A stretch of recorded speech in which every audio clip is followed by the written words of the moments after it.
Bom, boa tarde a todas, a todos. Estamos dando início aqui a mais um debate do História em Quarentena, hoje na nossa 8ª semana. Eu sou o Lucas Pedretti, aqui comigo estão o Lisandro Canhon. Olá, Lisandro. Olá, buenos días. A Marina Franco. Olá, Marina. Hola, ¿qué tal, Lucas? ¿Cómo estás? E o Rubens Casara. Oi, Rubens. Bom dia, querido. Bom dia a todos e a todas. Bom, para quem está chegando agora, assistindo pela primeira vez nossos debates, o História em Quarentena é um projeto que surgiu nesse contexto da pandemia, do novo coronavírus, na necessidade desse confinamento. Nossa ideia, desde o início, tem sido produzir conteúdo sobre vários temas, né, temáticas que vão mudando a cada semana, para, enfim, participar do debate público a partir da perspectiva de vários especialistas, para também ter, enfim, conteúdo sendo produzido, né, em termos de divulgação daquilo que os historiadores e outros cientistas sociais vêm fazendo. Até agora, a gente está fechando o nosso 2º mês e tem sido uma experiência bem legal. Então, pode acompanhar a gente pelo Facebook, pelo Twitter, pelo Instagram, e convido também a todos e todas a entrarem no nosso site, que é historiaemquarentena.com, onde vocês podem ver também o material que a gente já produziu nas 7 semanas anteriores. Eu vou apresentar nossos convidados de hoje, e aí a gente segue para o debate, que hoje é sobre esse tema da semana, que, enfim, são os limites da democracia liberal, as práticas repressivas de Estado em regimes democráticos, e acho que é um tema que tem tudo a ver com o momento, né? Então, aqui com a gente hoje está a Marina Franco, que é historiadora, formada pela Universidade de Buenos Aires. Ela é mestre em História pela Universidade de Paris 7 e doutora em História. Professora e pesquisadora do Instituto de Altos Estudos Sociais da Universidade Nacional de San Martín e pesquisadora do CONICET. A Marina é também diretora da Rede Interdisciplinar de Estudos sobre a História Recente. O Lisandro Canhon também é historiador pela Universidade Nacional de Mar del Plata, é mestre e doutor em História Contemporânea pela Universidade de Santiago de Compostela. Foi pesquisador de pós-doutorado no Programa de Estudos sobre Genocídio da Universidade de Yale e atualmente coordena a Rede Internacional de Estudos sobre Estado de Exceção e Terrorismo de Estado. E o Rubens Casara.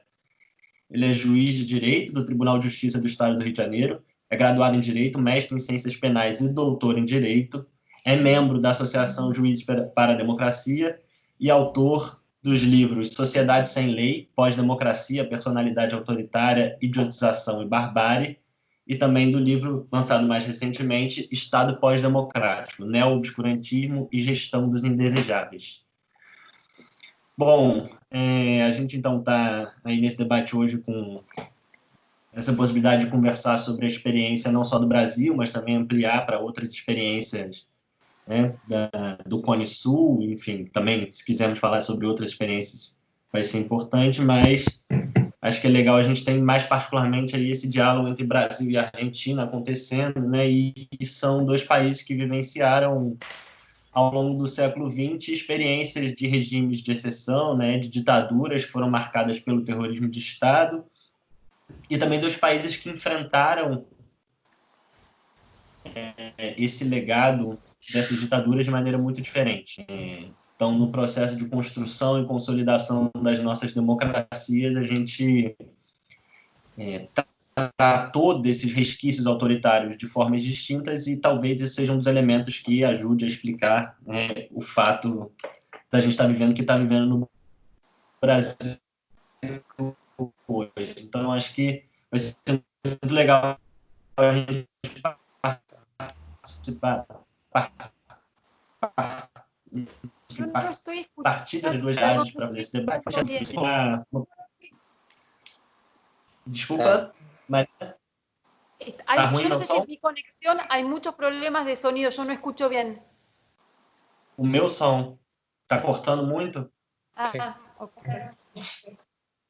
Pior que minha internet está ruim, eu já fechei tudo que tinha para fechar. Bueno, eu vou abrir a minha porta porque às vezes a internet fica um pouco melhor. Estamos todos con las mismas dificultades. Sim. Depois a gente corta essa parte do... Talvez, se você No está hay usando problema. fone... Es la situación de todos. Não estou usando fone porque meu fone está dando um chiado muito alto. Porque talvez esse retorno, esse problema pode estar relacionado à ausência do fone. Não sei. Deixa eu tentar o fone, então. Vocês me dizem se vai ficar com chiado. Porque da última vez que eu usei, ele ficou um pouco estourado.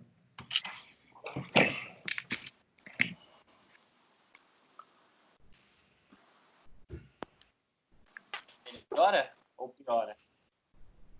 Ou fica igual? Fala um pouco para a gente ver. Ouvir, na realidade. Também posso falar um pouco mais alto. Tá pior.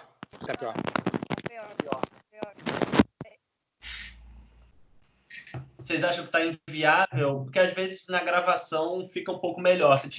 Ou dá para tocar ou está muito ruim para vocês? Que eu posso pedir também, eventualmente, para o Paulo, talvez, conduzir o debate, se tiver inviável. No. Probemos avanzar un poquito, a ver si podemos. Tá. Vamos tentar e qualquer coisa a gente repensa um plano B. Eu vou tentar falar um pouco mais devagar, então. Bom, eu vou voltar Vou logo começar colocando a primeira pergunta. Então, como eu estava falando, acho que vai ser bom a gente partir dessas duas realidades para fazer essa conversa hoje, esse debate. E eu queria começar propondo uma pergunta que parece simples, mas que certamente não é, para a gente estabelecer um pouco as bases da conversa, que é como a gente pode definir o que é uma democracia. Quais são as definições mínimas, digamos assim, da democracia. Podemos começar com o Lisandro? Sí, claro. Bueno, primero que nada, muchas gracias. Vou pasar a falar en castelán para que podamos entendernos. O que pasa é que a lingua coa cal eu estou afeito a falar dende xa fai moitos anos é o galego, entón é probable que en algún momento mesture as dúas linguas, vale? Bueno, hola a todos e todas as que estamos aquí. Bueno, respecto da democracia, lo que pasa es que, claro, tenemos un problema de base y es que, digamos, estamos acostumbrados y estamos conformados culturalmente, políticamente, socialmente, a pensar nunha única democracia que é a democracia liberal burguesa, ¿sí? Cualquier otro tipo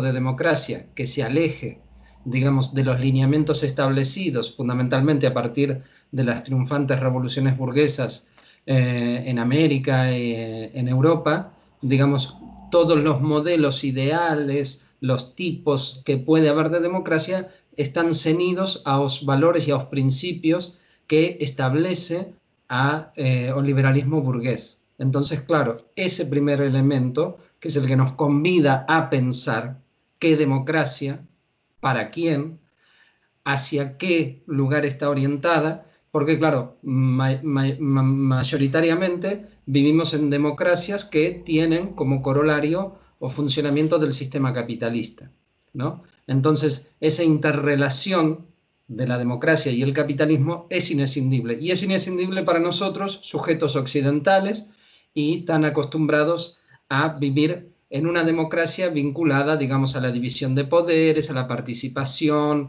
a la igualdad, a la libertad, a la independencia, y esos propios conceptos pueden, y creo que a día de hoy con los conocimientos que tenemos, deben de ser cuestionados nuevamente. O sea, tenemos que aprovechar este momento en el cual estamos ahora para replantearnos sobre ciertas cuestiones que ya luego iremos avanzando.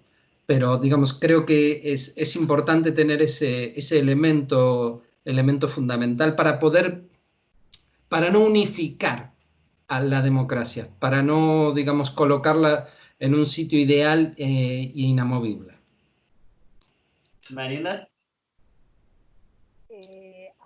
A ver, para no redundar, retomando lo que dice Lisandro y siguiendo justamente después lo que él ha planteado, con lo cual coincido plenamente, pensando ya en las características de lo que llamamos democracia liberal en Occidente, aceptando las premisas de partida de Lisandro, hay que pensar, y en un sentido bien básico del término, que entendemos democracia liberal determinadas condiciones de partidas vinculadas a la legitimidad de ese régimen que está dado por el sistema pluralista electoral. Ahora, me parece que justamente si la definición más básica tiene que ver con el sistema pluralista y el sistema de elecciones, para decirlo en términos muy sencillos, hoy las diversas situaciones del mundo nos ponen otra vez frente a la pregunta ¿qué es democracia? ¿Alcanza la legitimidad de ese sistema de partida, que son las elecciones, para definir una democracia? Me parece que justamente el caso de Brasil es uno de los que más claramente nos ponen frente a la paradoja de la dificultad de pensar la democracia solamente desde el sistema electoral. Para tirar un punto de la discussão. Rubens. Eu também vou aproveitar as falas anteriores para colocar a questão, tentar resumir a questão no seguinte termo.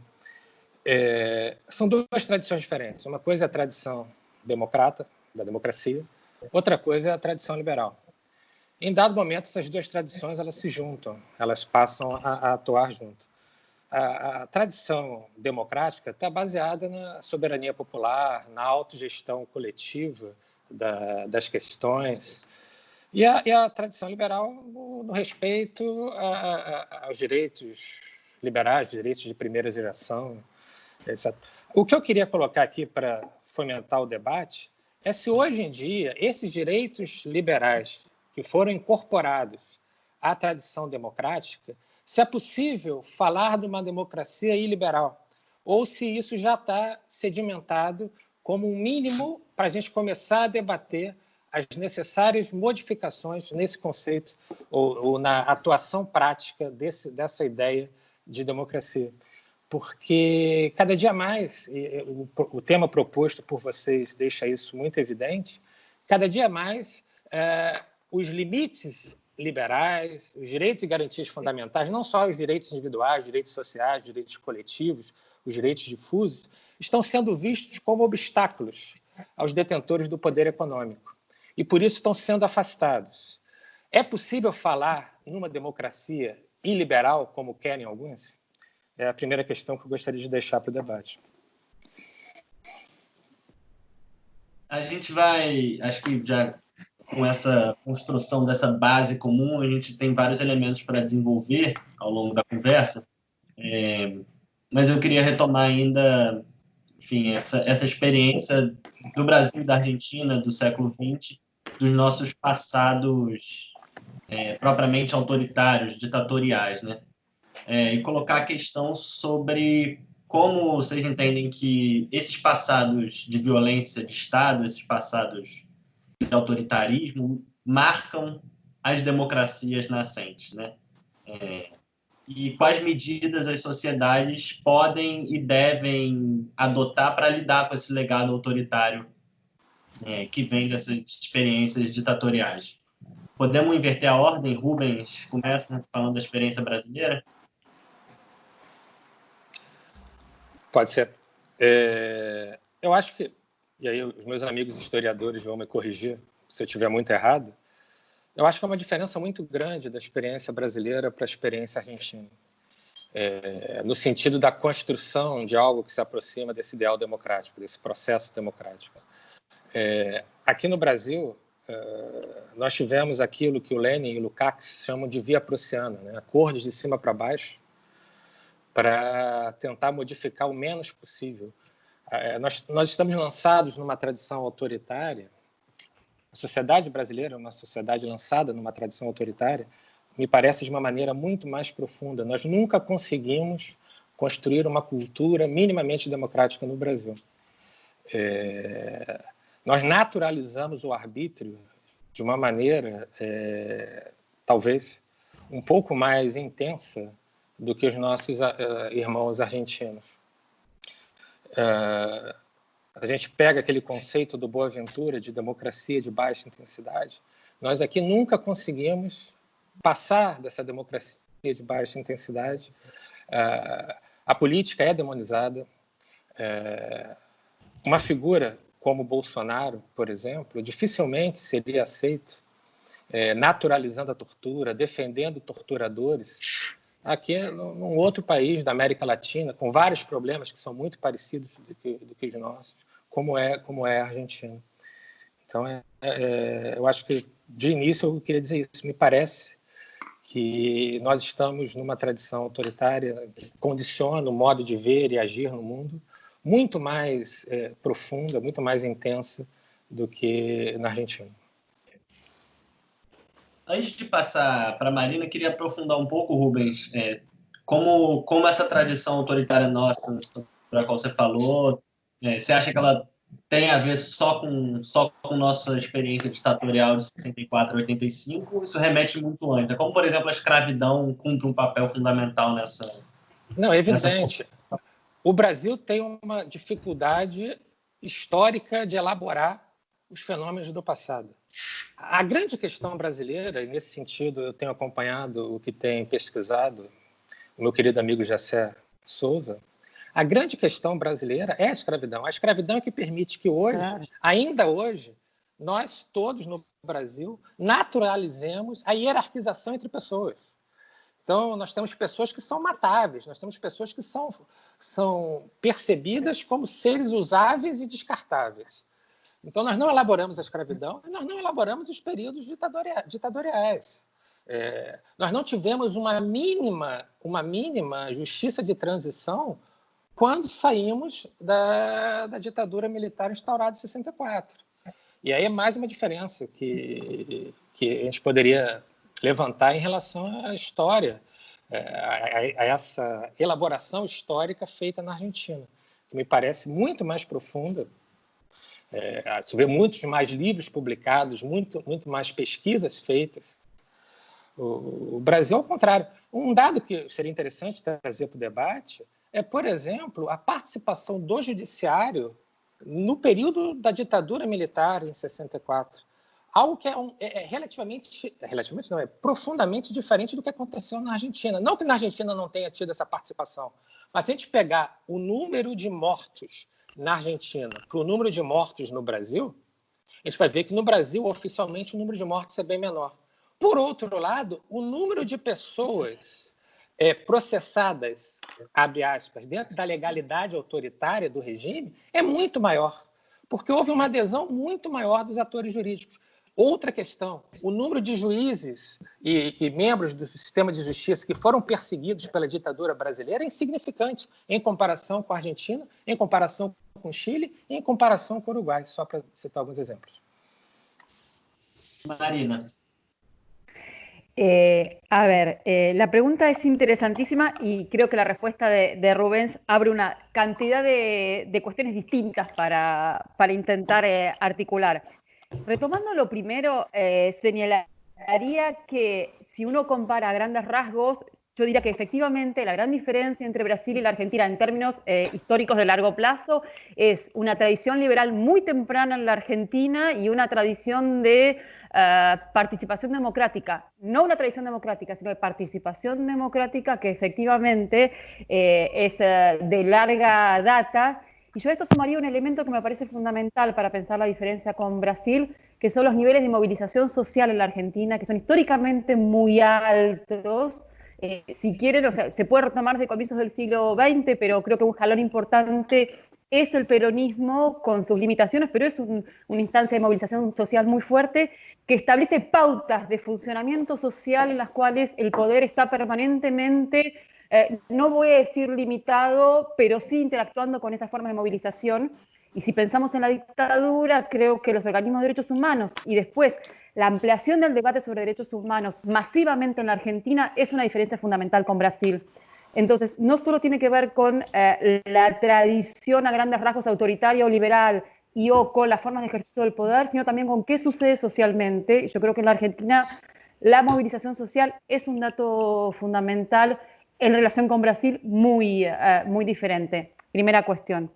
La otra cuestión es que, sin embargo, no me parece que la única explicación tenga que ser con los rasgos estructurales de una sociedad. Es decir, Brasil tiene su tradición de esclavitud y una tradición más autoritaria y más jerárquica, versus una tradición democrática o liberal en la Argentina. También hay que pensar que hay, y acá es mi mirada historiadora, coyunturas y momentos históricos que modifican las reglas de juego y las luchas por el poder, y que a pesar de todas las diferencias que había entre la transición argentina y brasileña, Brasil tuvo su largo e intenso y transformador momento PT con el gobierno de Lula y después de Dilma, y esto no es algo que haya que subestimar, porque si uno piensa estructuralmente en sociedades autoritarias, bueno, no hay espacio para transformaciones.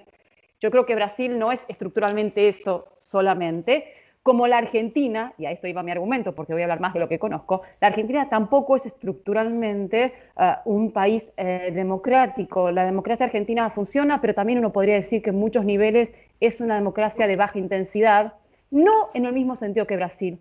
Por supuesto, en este contexto es muy difícil comparar Brasil con la Argentina porque no hay manera de justificar lo que sucede en Brasil en relación con la Argentina. Pero sí para decir que en la Argentina la democracia funciona en términos electorales, en términos de pluralismo, en términos de movilización social, pero tiene enormes dificultades, por ejemplo, para domesticar en el juego político a los sectores dominantes. Entonces nuestra democracia también es profundamente limitada, volviendo a la discusión anterior sobre qué es la democracia, en relación con los sectores dominantes. Es una democracia que después del régimen militar, después de la dictadura, no ha logrado de ninguna manera modificar el juego de esos actores. Y de hecho, todas las crisis sucesivas que hemos tenido tienen que ver con la imposibilidad de que esos sectores sean domesticados. Entonces tenemos una democracia vital y movilizada por abajo y fuertemente constreñida por arriba. Primera cuestión. La segunda cuestión en relación con lo que decía Rubens, para comparar los procesos de transición o de memoria, verdad y justicia en cada uno de los dos países, efectivamente yo coincido en que la diferencia ahí es fundamental, ¿sí? Y ahí es donde volvemos a plantear la dificultad de comparar Brasil y la Argentina en este momento.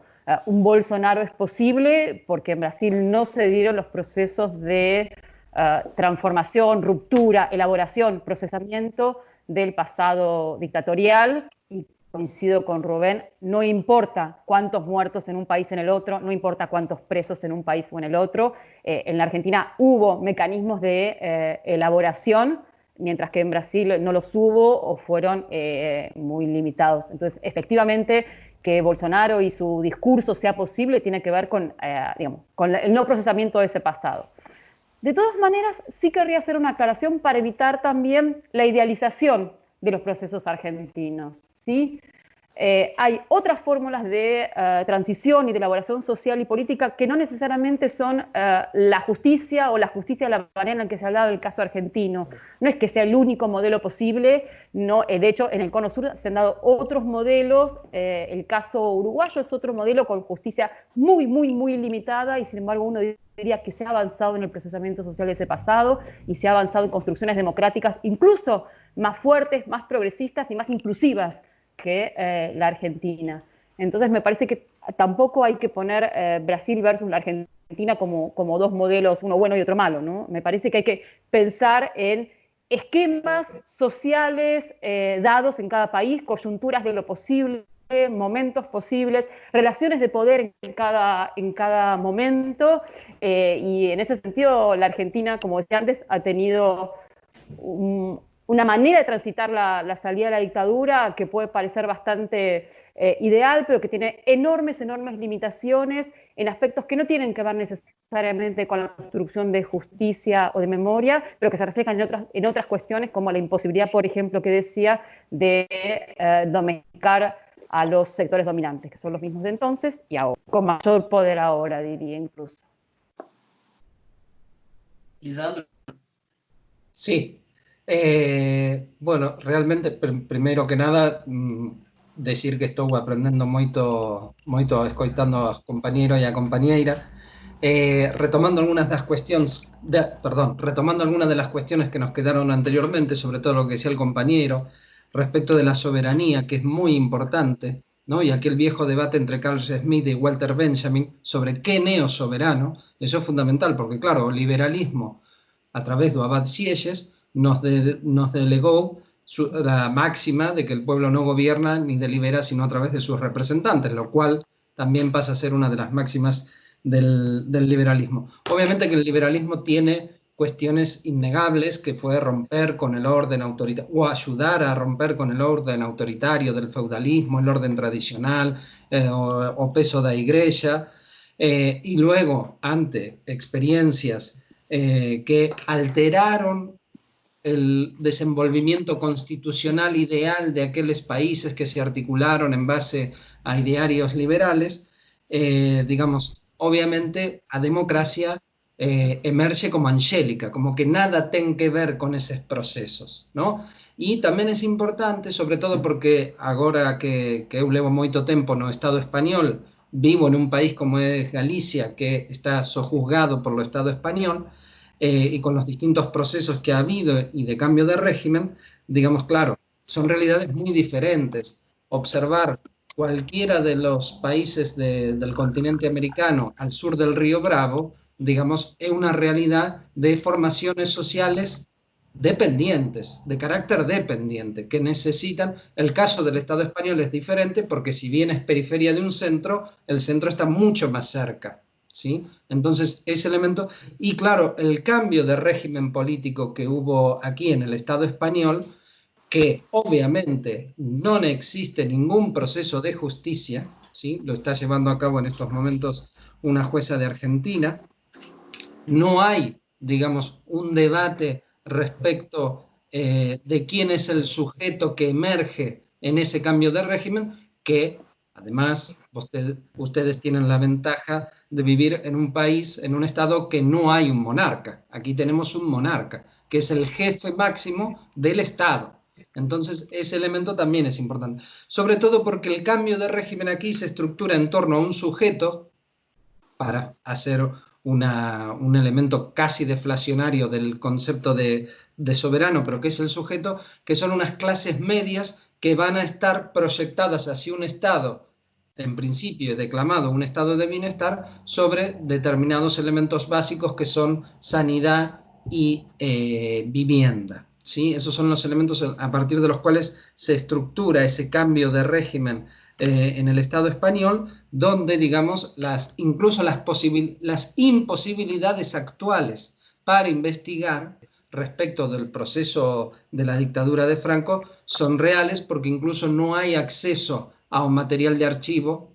Entonces eso limita demasiado. Limita demasiado ¿por qué? Porque limita el debate, impide que a día de hoy, con los conocimientos que tenemos, las posibilidades de establecer vasos comunicantes con las experiencias de las dictaduras en el continente americano, digamos, deja en una situación muy débil a lo que es estrictamente la democracia en el Estado español, pero que a su vez presenta una diferencia muy grande con los países americanos, y es la existencia de un Estado determinado. Aquí el Estado, digamos, tiene una presencia mucho más visible, ¿sí? El Estado aparece diferente a los casos del continente americano, sobre todo a partir del ingreso del neoliberalismo, ¿no? En el cual el Estado comienza a achicarse, pero achicarse para los de abajo. Como decía la profesora Franco, las clases dominantes siguen, digamos, teniendo los soportes y los resortes del manejo del Estado. Entonces, claro, cuando uno pasa a analizar las estructuras objetivas del Estado, ya sea a nivel jurídico institucional o político estatal, se da cuenta de esas diferencias, que son importantes al momento de poder ingresar en todos estos debates. Y con esto cierro para no avanzar. Vou partir desse último ponto que você trouxe, e também apareceu na fala da Marina, sobre essa dimensão, enfim, de que na experiência argentina e na experiência brasileira, né, a gente viveu dois processos, de certa maneira, simultâneos no nosso pós-ditadura. Que, por um lado, era essa tentativa de construir e consolidar uma democracia, e, por outro lado, o crescimento, a ascensão do neoliberalismo, né? Então, de um lado, uma tentativa de construir, estabelecer direitos, e de outro, isso que o Lisandro nomeou como a diminuição do Estado para os de baixo, e efetivamente uma tentativa de retirada de direitos muito, muito forte. Como encarar esse processo? Em que medida também vocês acham que o neoliberalismo, enfim, a ascensão do neoliberalismo nesse momento de construção da democracia ajuda a explicar alguns dos limites dos nossos regimes democráticos atuais? Marina, começa, porque também já abordou un poco ese tema. Bueno, a ver, la respuesta iría, lo que se me ocurre, iría por varios lados distintos. Por un lado, históricamente hay que pensar en la Argentina que el neoliberalismo o las recetas más liberales comenzaron más fuertemente a afirmarse incluso antes de la dictadura.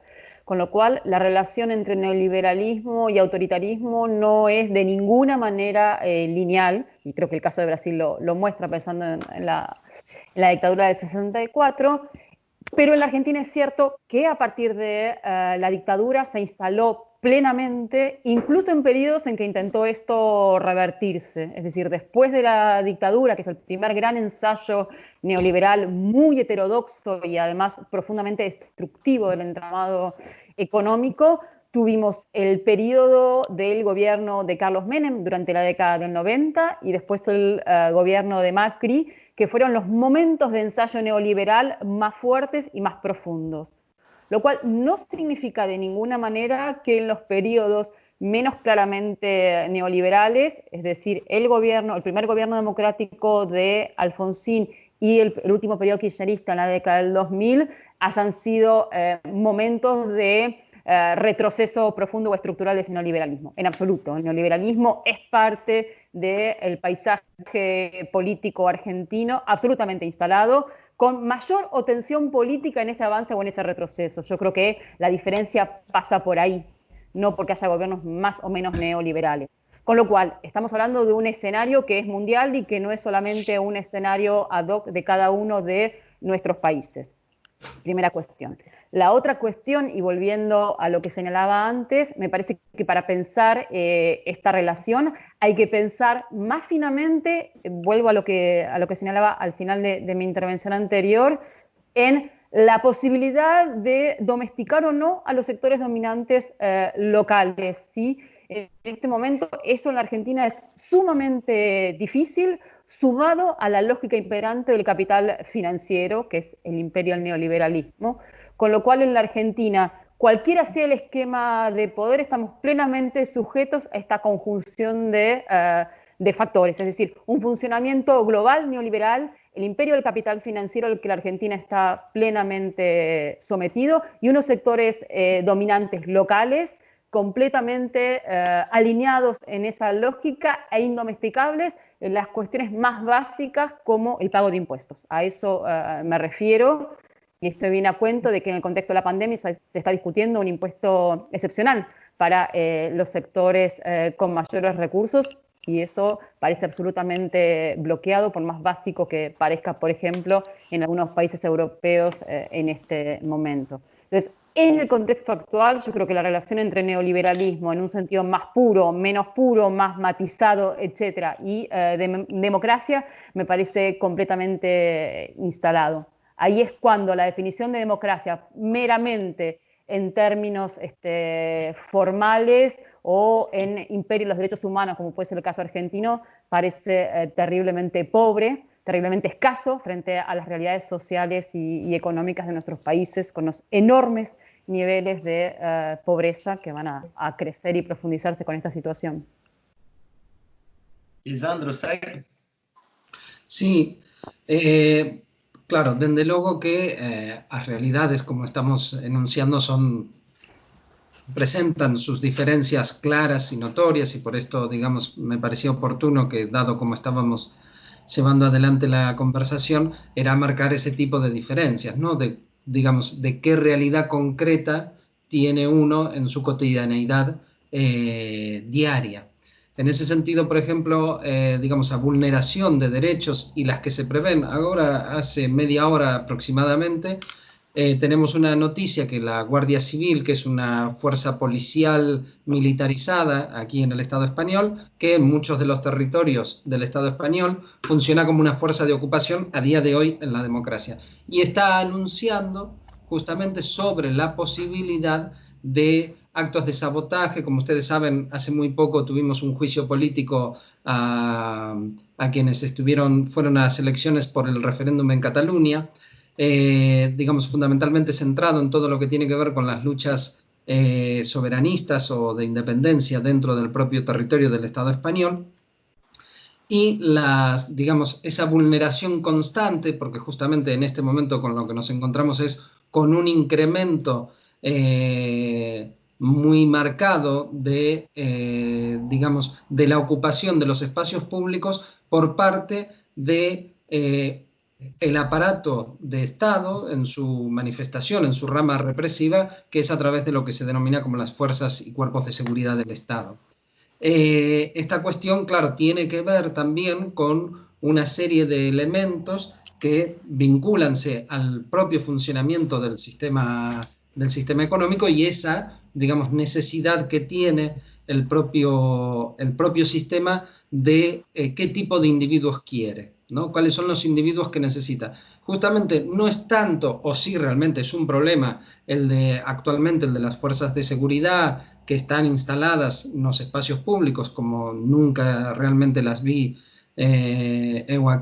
aquí en Galicia, pero que además lo que ha incentivado y que me parece que sí que es sumamente preocupante es el ciudadano denunciante, ¿no? Es ese ciudadano que constantemente se le convida a que denuncie aquella actitud que considera que puede ser sospechosa, ¿no? Entonces, vuélvese digamos, a una exacerbación del individuo liberal, individualista, cuasi solipsista, que, digamos, va en desmedro de una estructura, de un tejido social que permita, digamos, aumentar su participación como parte de la sociedad civil ante determinadas formas de explotación que existen a día de hoy. Y entonces ese es un elemento sumamente preocupante, porque si hay alguien que ha salido beneficiado de esta situación, en el caso específico de España, estoy hablando, del Estado español, es justamente el Estado en su faz de control, pero que a su vez estimula, digamos, a ese ciudadano a convertirse en un pliegue más del despliegue del Estado, conformado a través, obviamente, de un proceso hegemónico que en este caso particularmente no está tan anclado en los aparatos ideológicos del Estado, sino que está más anclado en las fuerzas de represión. Y, obviamente, en el proceso constante de la construcción del sentido común, digamos, aparece la obediencia, ¿no? La obediencia. Pero es esa obediencia de la cual el sujeto no sabe que está obedeciendo, porque está tan alienado, tan enajenado, que digamos que cumple con su deber ser, que es aquel de denunciar. Entonces, creo, todavía obviamente es muy temprano para poder hacer una evaluación o una proyección, pero creo que ese es uno de los problemas más acuciantes que vamos a tener una vez que, digamos, nos dejen, que termine el estado de alarma. A gente vai voltar a esse tema depois, acho que tem uma chave importante para ele. Não, ótimo que já colocou, e só estou anunciando porque acho que esse é um dos temas chave, né, dessa conversa nesse momento. Antes disso, queria passar para o Rubens também ainda para essa pergunta sobre neoliberalismo e direitos na construção das nossas democracias. Eu tenho trabalhado com uma ideia de neoliberalismo na linha do que tem defendido a Wendy Brown, o Pierre Dardot, o Christian Laval, dentre outros, de que mais do que uma teoria econômica, mais do que um modo de governo, o neoliberalismo hoje deve ser encarado como uma racionalidade. Assim, resumidamente, um certo modo de ver e atuar no mundo que se tornou hegemônico. Essa racionalidade produz um imaginário tipicamente neoliberal, um conjunto de imagens, um conjunto de ideias tipicamente neoliberal, que tem o mercado como modelo para todas as relações. Gera também a questão da ideologia da concorrência, a crença de que o outro é sempre um concorrente a ser vencido ou um inimigo a ser destruído, e que tem, principalmente dentro dessa racionalidade, como uma espécie de marco normativo, como padrão normativo, a ilimitação, a ausência de limites. Nisso, a racionalidade neoliberal é totalmente contrária ou é uma brutal ruptura com a racionalidade liberal. A racionalidade liberal se caracterizava por uma inviolabilidade tanto do indivíduo quanto do mercado. A racionalidade neoliberal se caracteriza pela ausência de limites e sempre com uma atuação voltada para a obtenção de lucro ou de vantagem pessoal, que é típico da mentalidade que introjeta a imagem do empresário de si no indivíduo, né? É um indivíduo sem limite, é um indivíduo que atua buscando sempre superar os limites, destruir os concorrentes, eliminar os inimigos. Isso fica muito claro. Eu concordo com a Marina quando ela diz que a questão neoliberal antecede a retomada da democracia formal na América do Sul. Você tem o Chile como grande laboratório do neoliberalismo com a queda do Allende. Ali estavam os Chicago Boys. Não por acaso, hoje, no Brasil, o ministro da Economia é um Chicago Boy que atuou no Chile, que é o Guedes. E a gente poderia até ir mais longe. Hoje tem um novo neoliberalismo ultra-autoritário, que se apresenta como uma resposta aos problemas que não são da democracia, mas que são problemas criados pelo neoliberalismo clássico, ou light, cool. Né? Então, a gente tem um neoliberal cool como o Clinton e tu tem um neoliberal ultra-autoritário como o Trump. Tu tem um neoliberal cool como o Fernando Henrique e tu tem um neoliberal ultra-autoritário como o Bolsonaro. E essa ilimitação me parece que é o tema que toca com esse nosso debate. Essa ausência de limites, tudo aquilo que representa um limite, a eficiência repressiva do Estado ou aos fins do mercado, acaba sendo afastado.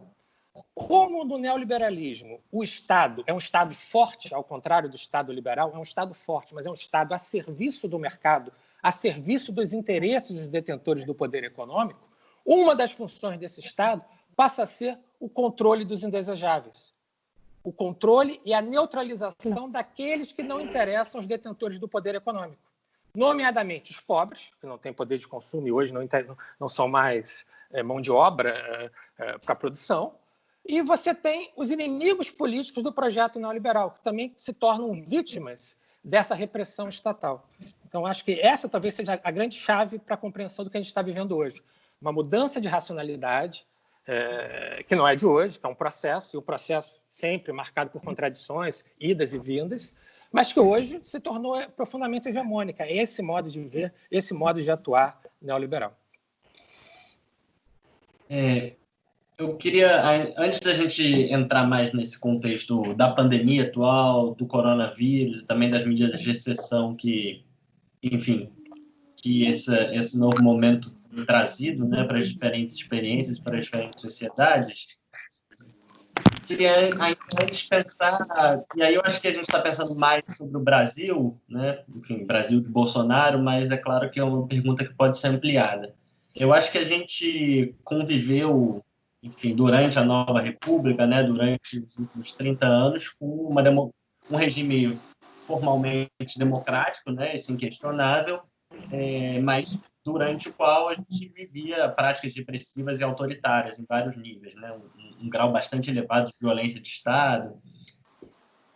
Mas isso é uma coisa diferente do que tem acontecido hoje, né? Acho que tem uma mudança qualitativa, digamos assim, do ponto de vista das práticas de violência estatal que têm sido levadas adiante no Brasil, desde pelo menos o golpe contra a presidenta Dilma, mas com mais força agora durante o governo Bolsonaro.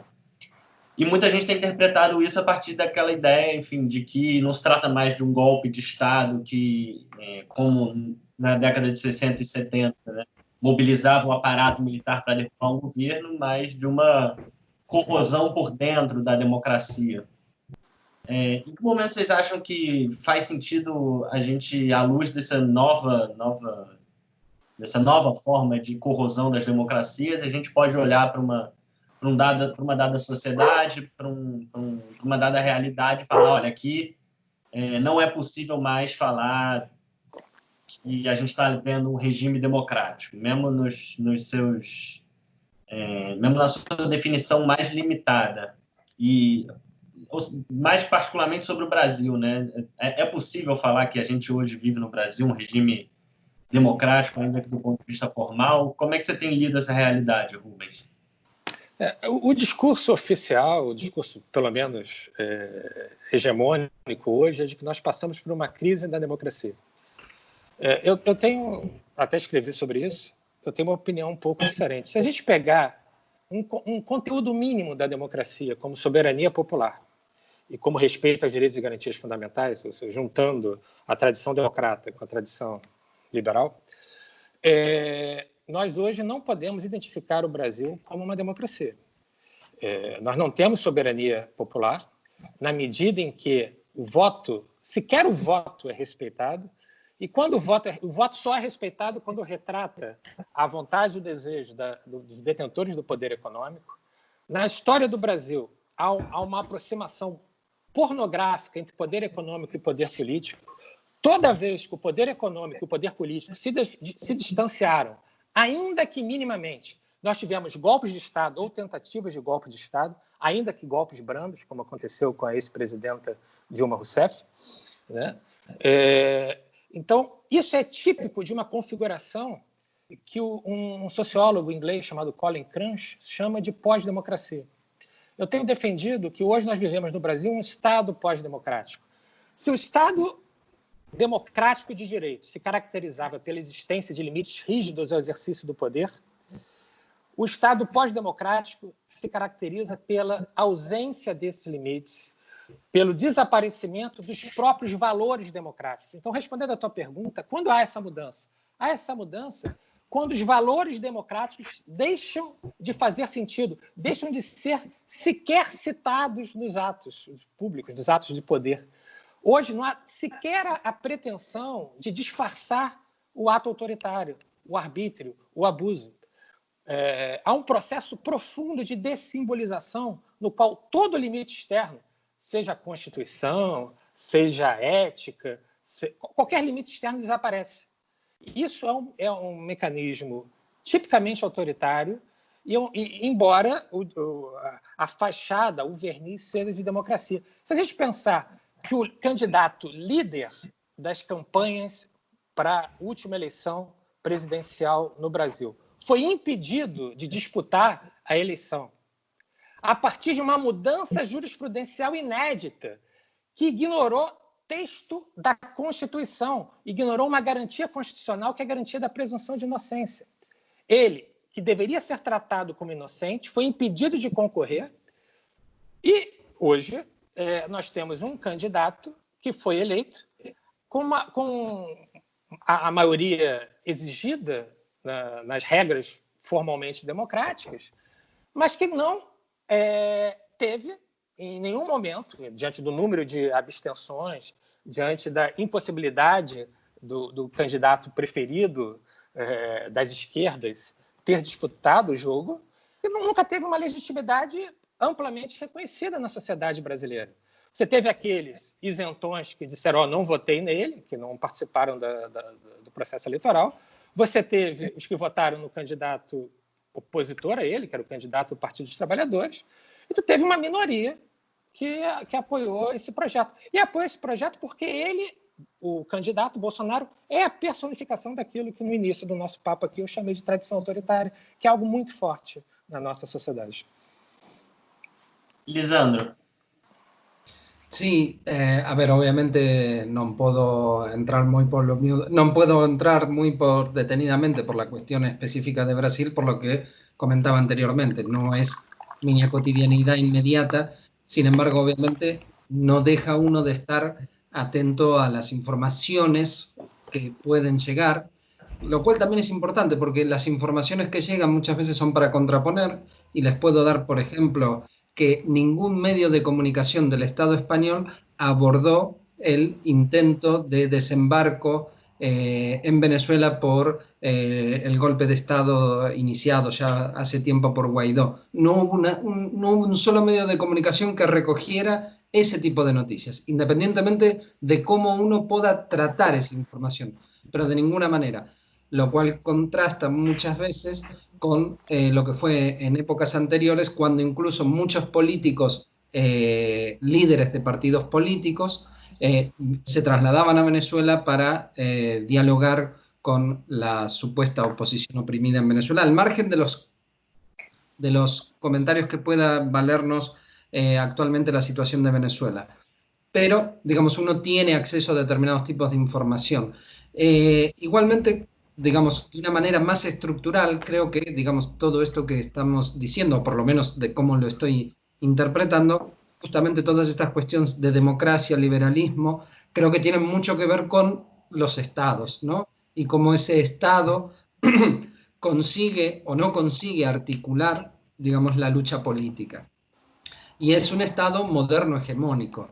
Y ese estado moderno hegemónico se caracteriza, entre otras cuestiones, por lo menos para quienes estamos apasionados en el estudio del Estado, digamos, por las distintas maneras en las cuales los intereses privados consiguen establecerse como intereses generales de toda la sociedad, que tiene que ver con lo que decía el compañero respecto de cómo cuando aquellos intereses o aquellos administradores de los intereses privados no cumplen o no satisfacen con los lineamientos necesarios que establece el capital concentrado monopolista en su fase financiera, digamos, entra en un periodo de luchas en las cuales, digamos, la confrontación deja de estar en el plano de, digamos, de los asuntos entendidos de la política en la oposición y pasan a ser sindicados como enemigos, ¿no? Y, digamos, se entra en una situación sumamente desagradable y difícil porque son las instancias previas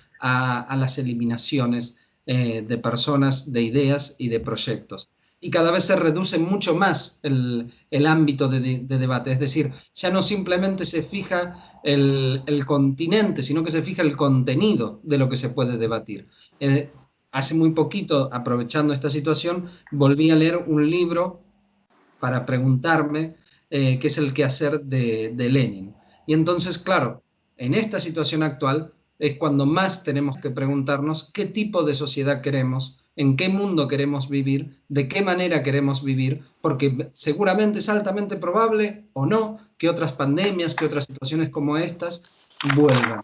Entonces es importante preguntarse qué vamos a hacer después de esto. No porque lo anterior, digamos, no hay que tenerlo en cuenta, sino justamente teniendo en cuenta lo anterior, de qué manera queremos vivir o volver a vivir en una situación diferente. Justamente porque este aumento de la presión del Estado, digamos, que viene a relación con la noticia que les comentaba anteriormente, es decir, hay un control cada vez mayor y entonces, como se supone que esta situación económica se deteriora, en el Estado español se prevén saqueos, cosa que es totalmente irreal en el Estado español, por lo menos en el siglo XX o después del golpe de Estado de Franco. Sin embargo, ya se está atendiendo a todas esas situaciones y ya se está previendo y ya se está dando una alarma respecto de esa situación. Entonces, digamos, la vulneración constante o la vulnerabilización constante que nos vuelve a marcar esta situación, porque lo que hay que, digamos, no hay que olvidarse es que el capitalismo está inserto o está en medio de una crisis que todavía no consigue resolver. Y el capitalismo nos ha enseñado algo, es que es crisis, crisis y en el medio ¿qué? ¿Qué es lo que hay en el medio de esos momentos supuestos de bonanza, de bonomía económica? Y entonces, claro, la situación es muy difícil y creo que tiene que convidarnos justamente a debatir sobre cómo conseguir tener una democracia real. Aunque sé que no tiene nada que ver con Brasil, pero... Perfecto. Marina. A ver, sí, yo también como Lisandro no voy a ahondar en el caso brasileño porque me parece que lo que ha dicho Rubén es fundamental y está en muchas mejores condiciones que nosotros para hablar de Brasil, que desde la Argentina seguimos muy estrechamente las noticias y con mucha alarma desde hace mucho tiempo, pero en todo caso nuestra mirada siempre es externa. Pero sí me parece que la comparación del caso brasileño con otros nos permite repensar las cosas que decíamos al comienzo sobre democracia y sobre neoliberalismo. Por muy pobres que sean nuestras democracias, por muy baja intensidad que tengan, por muy limitadas y que sean en ese estrechamiento con la lógica neoliberal, entendida como racionalidad, como decía Rubén, en estos contextos es donde las diferencias afloran y tienen sentido. Es decir, por más que uno podría ajustar las mismas cosas que se planteaban para Brasil, también para la Argentina en términos de una estructura profundamente neoliberal, de un absoluto articulación entre intereses políticos y económicos, sometimiento al capital financiero, etcétera, etcétera, finalmente las formas más instrumentales de esa democracia, las formas más básicas del funcionamiento de la política democrática están contando y tienen un peso fundamental. ¿Qué quiero decir con esto? En democracias mínimamente funcionantes en términos instrumentales, como es en este momento la Argentina versus el caso brasileño, o incluso con sus límites, con sus diferencias, el caso estadounidense, uno podría ver que eso lo que sí permite es limitaciones al ejercicio del poder, en, por ejemplo, el uso de las fuerzas de seguridad, en el mantenimiento de la división de poderes, incluso en contextos de emergencia. Entonces, ¿por qué digo esto? No es ninguna defensa de la democracia liberal, ni mucho menos, sino que frente a un contexto global estructural similar, donde uno diría, bueno, las democracias son pobres estructuralmente, sometidas al capitalismo, etcétera, etcétera, no son otra cosa que parte de eso. Sin embargo, las diferencias más básicas y más formales comienzan a tener sentido. Y esto no es unanimidad porque tienen sentido en el cotidiano de la gente, tienen sentido con cómo la gente va a atravesar o no va a atravesar esta situación. Entonces me parece que pasar del nivel estructural a pasar al nivel del funcionamiento societal y político, contextual y situado en cada caso, me parece que aporta diferencias fundamentales. Queria entrar, então, nesse contexto mais específico da pandemia, né, do novo coronavírus, enfim, aquilo que também já surgiu em algumas das falas, sobre como, nesse momento, né, a gente tem vivido, e aí acho que certamente não só no Brasil, mas na quase totalidade dos países que têm tentado enfrentar essa pandemia, enfim, a aplicação de medidas de exceção, né, com um grau de legitimidade e até de aceitação que são bastante grandes, né?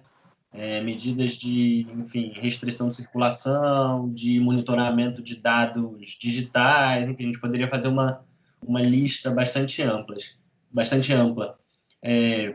Queria colocar, então, uma pergunta sobre como vocês enxergam o pós-pandemia do ponto de vista dos riscos de que essas medidas de exceção que estão sendo adotadas agora permaneçam, né, sejam incorporadas como algo da normalidade. Lisandro, pode começar essa?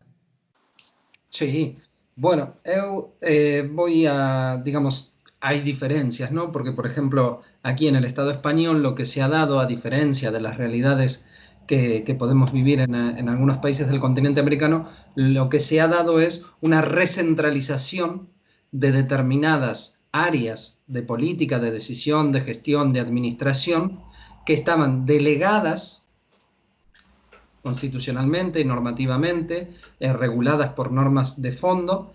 Hay una recentralización hacia el Estado del gobierno central en Madrid. Entonces eso opera también como una restricción de determinados derechos que históricamente fueron ganados por lo que se conoce como comunidades autónomas o como nacionalidades históricas. En el caso de Galicia es muy evidente, donde se recentralizan determinadas áreas de decisión. Lo mismo sucede, y vuelvo a insistir, pero simplemente para apuntarlo, no para volver sobre la cuestión, que es la cuestión de la visibilización que han ganado, digamos, el aparato represivo del Estado.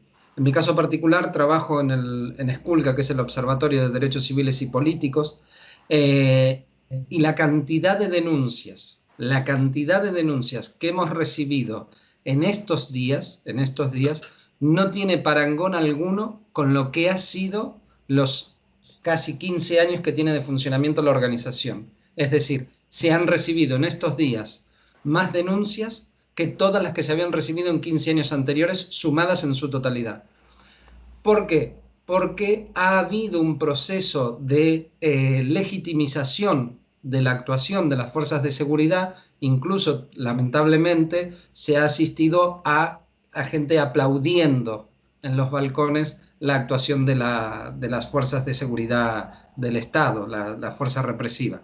Entonces, claro, ha habido un incremento muy notorio de su presencia y de su aceptación en el espacio público. Incluso normalizar que la policía esté parada, como antiguamente sucedía el botón de la esquina en Argentina. Es decir, está constantemente y, digamos, ha ganado sobre, digamos, ciertos elementos que antes eran impensables que tuvieran acceso o que, digamos, avanzaron sobre un terreno que anteriormente, creo que decía el compañero Rubén, que antes no se pensaba que podían acceder, ¿sí? Detenciones arbitrarias, pero realmente detenciones arbitrarias, realmente, son arbitrarias. Y situaciones de, digamos, que incluso ante la sensibilización cada vez más creciente que tenemos sobre la violencia que se practica específicamente sobre la mujer, incluso tenemos denuncias de ese tipo por parte de las fuerzas de seguridad. Marina. A ver, la pospandemia, el escenario pospandemia realmente todavía no lo puedo imaginar. Sí me parece que hay un dato clave y es que la crisis es global, la crisis de la pandemia es global, pero las respuestas se están dando a nivel del Estado-Nación. Así que estamos ante una vuelta de ese escenario fundamental donde se dirime la cuestión, al punto de que la primera medida ha sido cerrar las fronteras. Entonces, las respuestas están al nivel del Estado-Nación, pero de un mundo profundamente globalizado en términos económicos y que va a salir de esta situación profundamente más desigual, tanto al interior de cada Estado-Nación como en el escenario global. Ahora, para pensar la cuestión del ejercicio del poder represivo autoritario en pandemia y post-pandemia, esto es un dato fundamental. Si uno vuelve al ejemplo Argentina versus Brasil o incluso versus algunos casos europeos, y haciendo el hilo con cosas que conversamos antes, el caso argentino es interesante en el punto de que las características formales de nuestra democracia hoy operaron junto con nuestra historia postdictatorial para una manera, diría yo, de gestionar la concentración del poder de manera limitada. ¿Qué quiero decir con esto? Necesariamente la situación de emergencia que plantea la pandemia implicó una concentración de poderes y un ejercicio del poder, en particular de seguridad, mucho más fuerte, sin ninguna duda.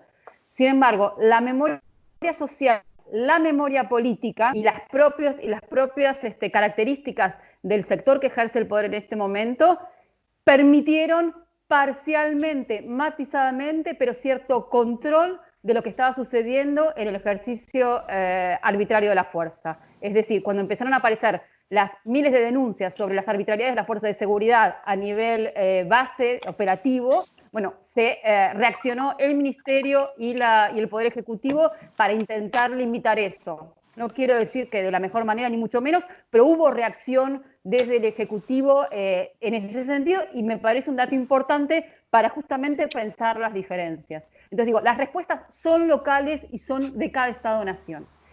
¿Cuál va a ser el escenario post-pandemia en relación con esto? No lo sé, y también son respuestas locales que tienen que ver con cada historia nacional, cada forma de ejercicio del poder y cada equilibrio de fuerzas en cada contexto. Sí, obviamente es muy distinto Brasil que la Argentina.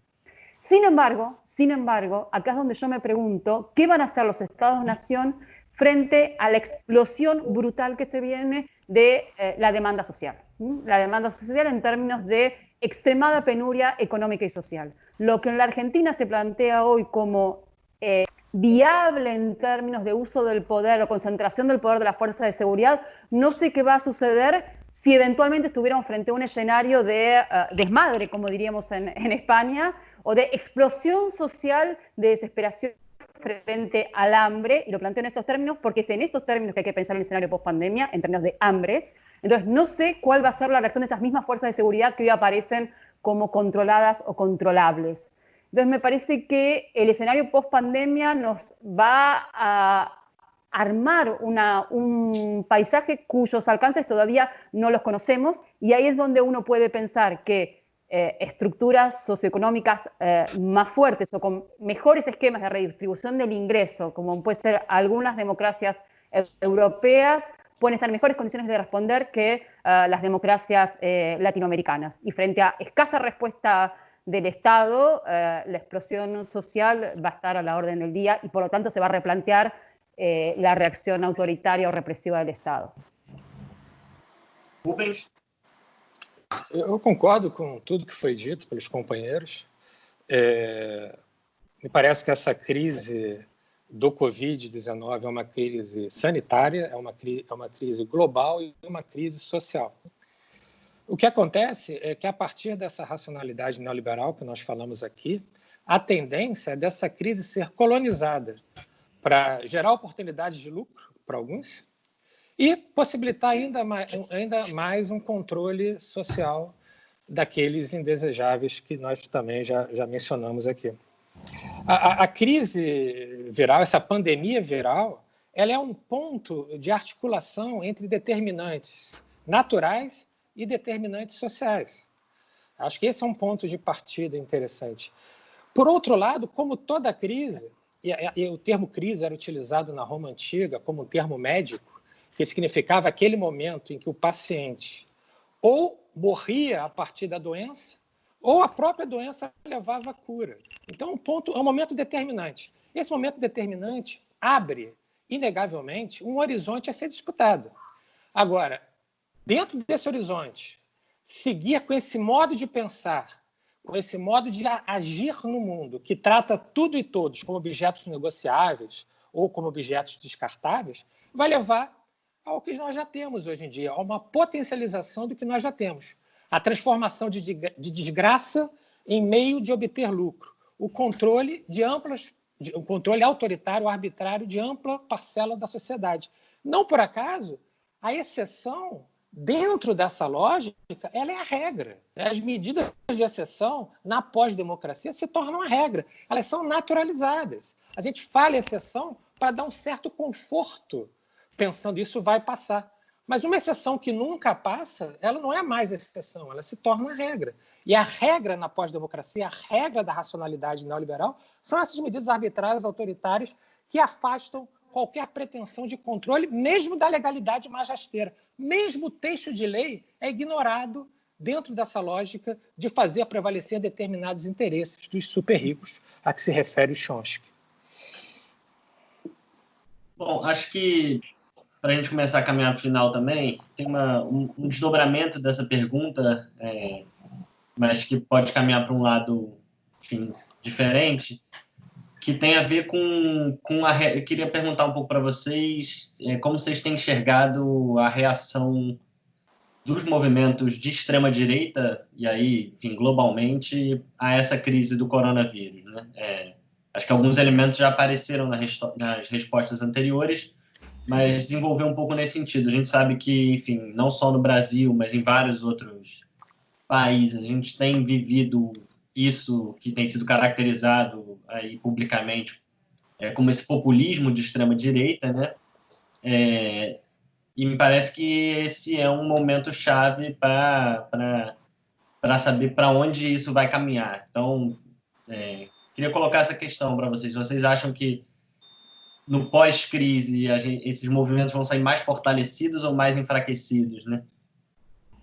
Vamos inverter a ordem? Rubens, começa? Eu acho, Lucas... Eu acho, Lucas, que os ideólogos da extrema-direita, eles trabalham com a manipulação de preconceitos, de medos sociais e de ressentimentos. Basicamente, é essa manipulação que faz aquilo que a gente tem chamado de populismo de direita. Então, por evidente, dentro dessa lógica, questões como racismo, como a xenofobia, como a homofobia, vão ser exploradas a partir desse medo causado, e o medo está intimamente ligado à ideia de desconhecido, esse medo causado por essa pandemia. Uma pandemia que alcançou uma dimensão que a gente não está muito acostumado, embora não possa se dizer que seja algo inédito na história da humanidade. Nós estávamos caminhando no sentido de acreditar que a ciência, que as conquistas nossas nos tornavam quase imortais. A pandemia traz de volta a ideia da mortalidade, traz de volta a ideia do corpo. Sai o paradigma do plástico, que estava vigorando, e volta a se discutir muito a questão do corpo mortal, logo de um corpo matável. Os movimentos de extrema-direita também trabalham a partir dessa exploração, trabalham com a desinformação, trabalham com a reiteração de discursos que são incorporados por uma parcela da sociedade, porque são discursos que já estão lá na cabecinha dessas pessoas. São discursos que são tidos como que produzem efeitos de verdade, porque confirmam preconceitos que estão sedimentados na sociedade. Então, me parece que como a gente vai reagir a essa pandemia, qual será a reação a essa manipulação de preconceitos da extrema-direita, dos movimentos de extrema-direita, é aquilo que eu chamei aqui de um horizonte em disputa. A gente vai disputar o plano, o cenário pós-pandemia. Agora, é inegável que eles estão bem preparados para isso, porque eles vão reproduzir aquilo que eles já estão fazendo há algum tempo e que fez com que vários governos populistas de direita, como Bolsonaro, Erdogan, Duterte, Trump, tenham chegado ao exercício do poder político. Marina?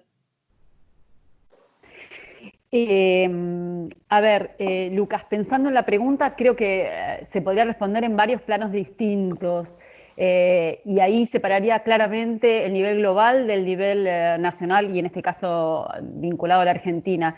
En el nivel global, diciendo primero que nada que no sabemos realmente cuál va a ser el escenario posterior. O sea, yo creo que acá hay que rescatar la idea de la excepcionalidad de lo que está sucediendo. No es la primera epidemia de la historia, ni mucho menos. Hace 100 años tuvimos otra infinitamente mayor, pero el escenario global era muy distinto.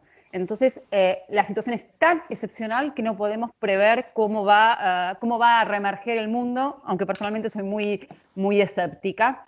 Pero en todo caso, en relación con las extremas derechas, yo creo que qué suceda depende otra vez de los esquemas y de las relaciones de fuerzas en cada contexto y depende profundamente de las respuestas que los estados puedan dar a los nuevos escenarios. Es decir, las extremas derechas crecen y tienen arraigo cuando hay espacio donde hacerlo y ahí me parece importante las respuestas estatales y sociales que se generen. Primera cuestión. Esto no significa que no crezcan, por supuesto, sentimientos y corrientes político-emocionales donde la extrema derecha abreva muy bien, como una renovación de la religiosidad, como digamos, alimentar los miedos colectivos que señalaba Rubén recién, alimentar las respuestas estatales, pero que eso crezca, fermente y tenga cabida, creo que responderá mucho de cada caso nacional y de las respuestas que los estados puedan dar en los nuevos contextos, en particular a la explosión de las necesidades sociales básicas después de este escenario. En el caso argentino yo diría que es distinto y ahí es otra vez importante y muy grande la diferencia con Brasil. Nosotros no tenemos una extrema derecha al estilo brasileño que se nutra de una renovación de la tradición más conservadora, arcaica, anticomunista, antipopulista. Antipopulista sí, pero en todo caso no en el sentido brasileño. Tenemos una extrema derecha que se nutre más, diría yo, de un lazo profundo con la cuestión económica, y acá sí es importante la diferencia entre lo político y lo económico para pensar a la extrema derecha y el liberalismo, y en el caso argentino se basa fuertemente en la cuestión económica y en ciertos cuestionamientos puntuales de la tradición de los derechos humanos, de la defensa de derechos en general, etcétera, pero me parece que es muy poco comparable con el caso brasileño. Nosotros hablamos más bien no de una extrema derecha, sino más bien de una derecha liberal moderna, ¿sí? Que de alguna manera es lo que encarnó el gobierno de Macri en su momento. Y esto hace que, sus capacidades de acción están vinculadas a ciertas cuestiones, pero tienen poco arraigo en relación con otras cuestiones más político-ideológicas, como son tan fuertes en Brasil en este momento.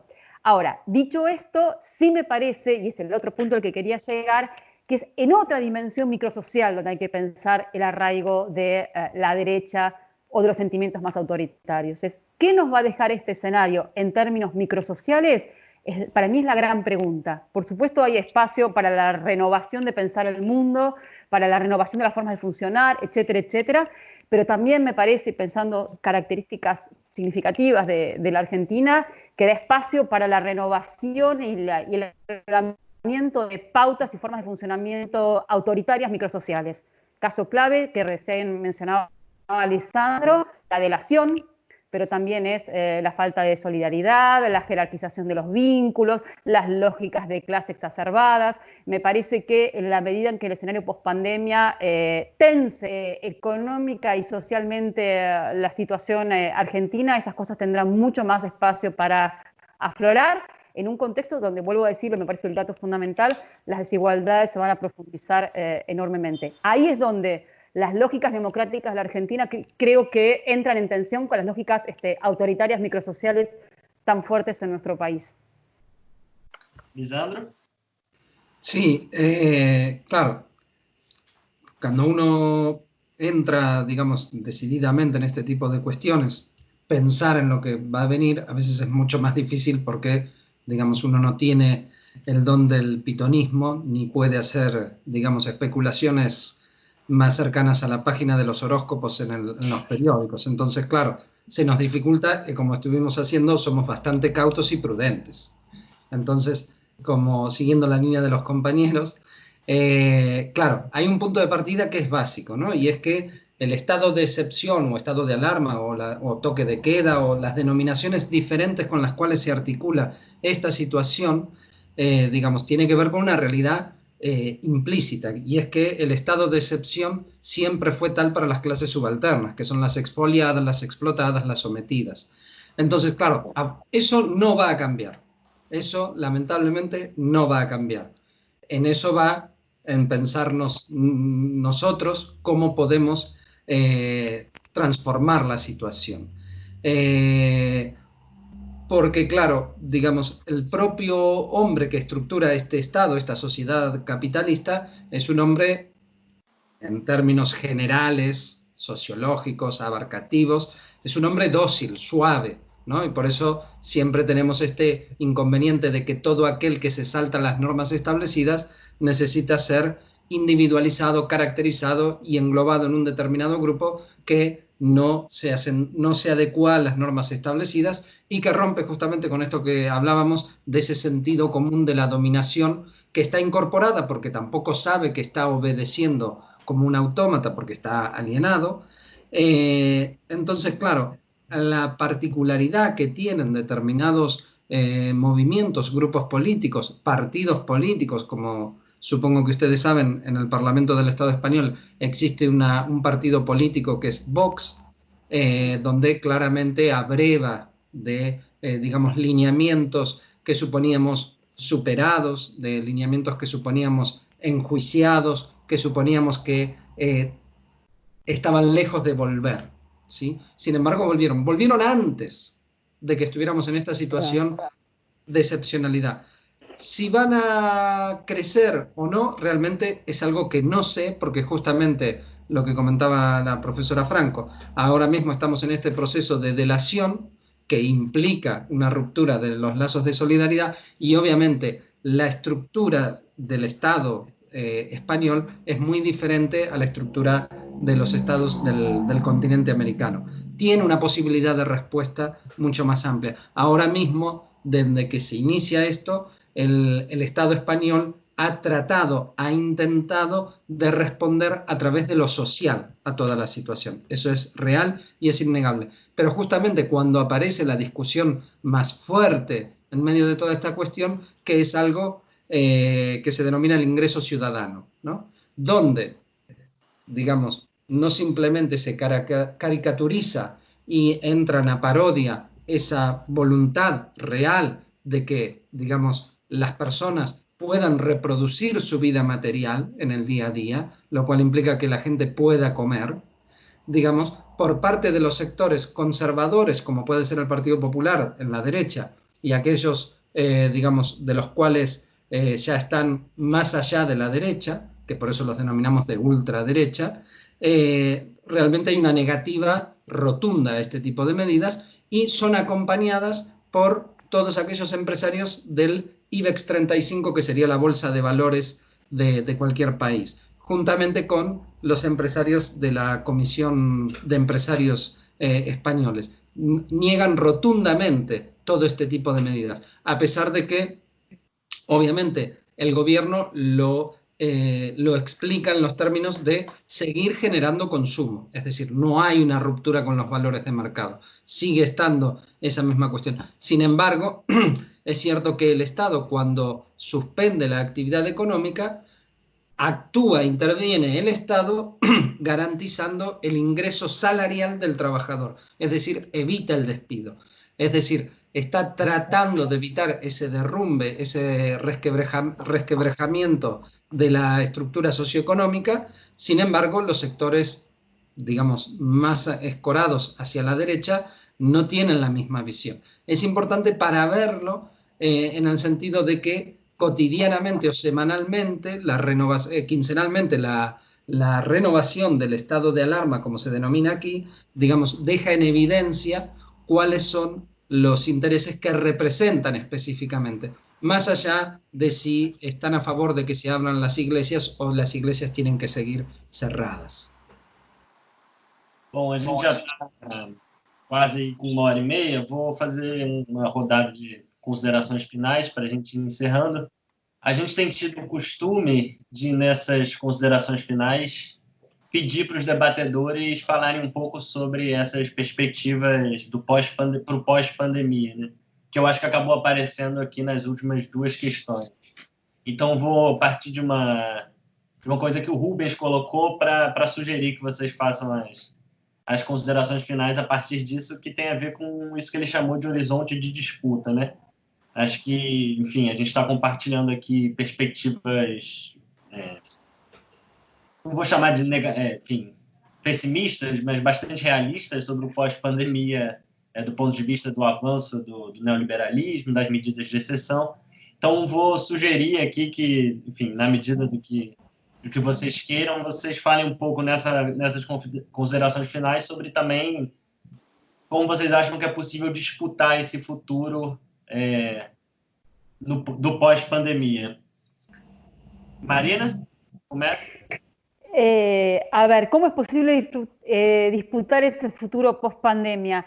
Yo vuelvo a insistir, soy muy escéptica sobre ese futuro post-pandemia y lo veo muy atravesado por las cuestiones que son centrales en la Argentina, y creo que se notó en todo lo que decía, que tienen que ver con la situación económica y social. En la Argentina la disputa pasa por ahí, y pasa por ahí hace muchas décadas. Entonces, insisto, aquí el escenario tiene que ver con cómo se pueda responder a esa cuestión que va a ser, ya era absolutamente crítica antes de la pandemia y va a ser infinitamente, ya lo está haciendo infinitamente peor. Ahora, si el escenario es, a mi gusto, escéptico a nivel nacional y a nivel global, eso no significa que sea una extraordinaria oportunidad para, y como no hemos tenido en siglos, para repensar el orden global. Ese repensar el orden global no va a salir de los vértices del poder, por lo tanto es una extraordinaria oportunidad para los movimientos sociales. Y ahí es donde mi propia tradición argentina piensa que es ahí donde puede producirse el cambio, ahí donde hay un espacio para repensar las lógicas sociales, comunitarias y políticas, y ese nuevo espacio para repensar eso tiene que incorporar de una manera central a lo que ya estaba en el debate en los años previos, pero todavía parecía ser una preocupación de los movimientos alternativos, que es la relación con el medio ambiente y con la cuestión climática en general. La pandemia, por muy excepcional que parezca, es absolutamente estructural al capitalismo en el que estábamos viviendo, con lo cual, si algo tiene que producirse en términos de transformación social desde los movimientos sociales, desde abajo, tiene que incluir esa nueva dimensión, ahora sí de manera mucho más estructural. Lisandro. Sí, realmente, claro, es muy difícil, a pesar de que hormonalmente soy muy optimista, pero es muy difícil pensar optimistamente cómo íbamos a volver a las ruas una vez termine todo esto.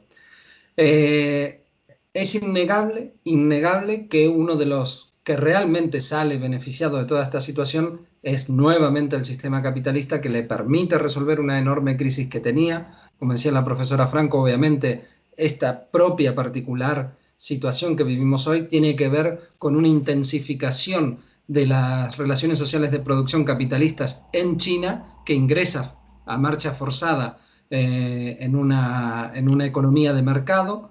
Tristemente, nosotros como personas, como individuos, estamos estructurados en una sociedad de mercado. Una de las rupturas más grandes que tendríamos que hacer es dejar de pensar en términos económicos y de productividad. Una de las, digamos, por lo menos de los desafíos que deberíamos de plantearnos, es decir, dejar de pensarnos en términos específicamente de una comunidad económica. Aquí vese claramente no escenario de Europa, donde, digamos, la comunidad económica europea funciona como una comunidad económica. Se vio claramente, y por eso mucho más apunta y apuntala lo que decía la profesora Franco, de que desde las esferas de poder, no de los administradores del poder, no de las personas que ejercen los cargos políticos, sino que de las propias estructuras de poder, digamos, del poder real, del poder económico, es muy difícil que haya una resolución de esta situación, porque obviamente no va a acabar la situación de explotación, ni mucho menos que se le parezca.